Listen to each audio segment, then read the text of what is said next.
হযরত আবু মাসউদ বদরি রাদিয়াল্লাহু তাআলা থেকে বর্ণিত, রাসূলুল্লাহ সাল্লাল্লাহু আলাইহি ওয়াসাল্লাম বলেছেন, লোকদের মধ্যে যিনি সবচেয়ে কিতাবুল্লাহর জ্ঞান সম্পন্ন সেই ইমামতি করবে।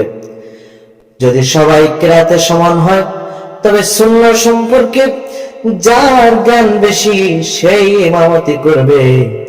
যদি তারা সুন্নাহ সম্পর্কে সবাই সমান হয় তবে যিনি প্রথম হিজরত করেছেন তিনি ইমামতি করবেন।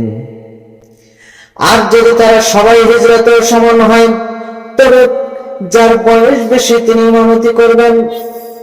আর অন্যের অধীনস্থ এলাকায় তার অনুমতি ব্যতীত ইমামতি করবে না। আর কেউ যেন অন্যের ঘরে তার মর্যাদাপূর্ণ স্থানে অনুমতি ব্যতীত না বসে। এই হাদিস খানা সহিহ মুসলিম বর্ণনা করা হয়েছে। প্রিয় ভাইরা আমার, সবাই ইমামতি করার সময় সতর্ক থাকবেন। যিনি নবীজি যেভাবে বলেছেন সেইভাবে আমাদের প্রত্যেককে আমল করতে হবে।